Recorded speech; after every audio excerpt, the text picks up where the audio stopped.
Breaking news, Antifa labeled terrorists. Hey, Freedom Flicker fam.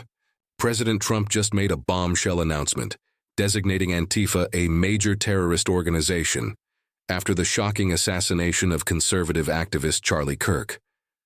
What does this mean for America? Let's dive in. Welcome to Freedom Flicker, where we break down the news that matters to you. If you're new here, hit that subscribe button and ring the bell so you don't miss a thing. Today, we're unpacking Trump's bold move, the legal challenges, and what it could mean for free speech and political tensions. Stay tuned and let's get started. On September 18, 2025, President Trump took to Truth Social to announce that Antifa, the decentralized anti-fascist movement, is now classified as a major terrorist organization. He called it a sick, dangerous, radical left disaster and vowed to investigate its funders. This comes just days after the tragic assassination of Charlie Kirk, a prominent conservative figure and founder of Turning Point USA, who was shot on September 10th at Utah Valley University. Trump's announcement has sparked heated debate. Supporters like Senator Bill Cassidy argue Antifa promotes violence and anarchy, pointing to past incidents like protests after George Floyd's death in 2020. Critics, however, say this move is a political power play, using Kirk's death to target left-leaning groups. The suspect in Kirk's killing, 22-year-old Tyler Robinson, has not been directly linked to Antifa, and no evidence ties him to any organized group, according to investigators. So who or what is Antifa? Short for anti-fascist. Antifa is a loosely organized movement with roots tracing back to 1930s Germany, where groups opposed Hitler's regime. Today, it's an umbrella term for far-left activists who confront far-right ideologies, often through protests, sometimes violent.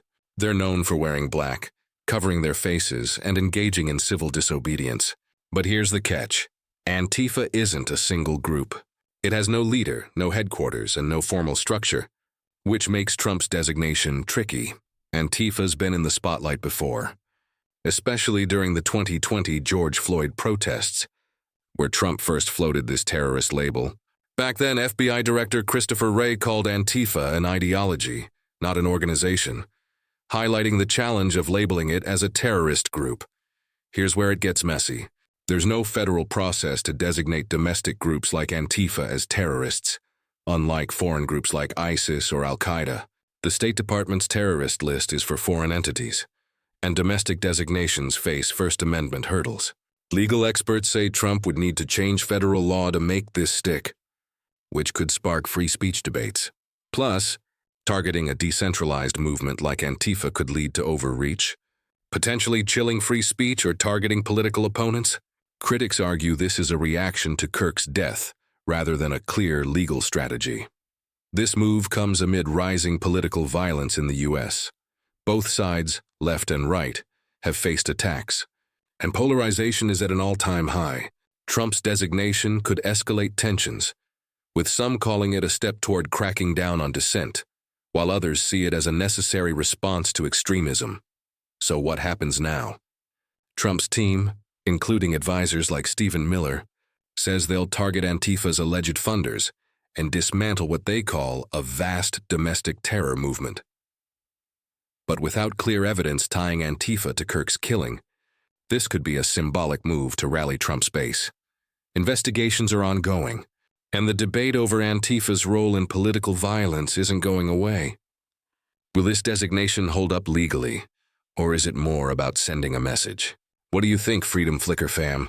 Is Trump's move a bold stand against violence or a risky overreach? Drop your thoughts in the comments and let's keep this conversation going. If you found this breakdown helpful, give this video a thumbs up, share it with your friends, and subscribe for more news breakdowns. Thanks for watching Freedom Flicker. Stay informed, stay curious, and we'll see you in the next one.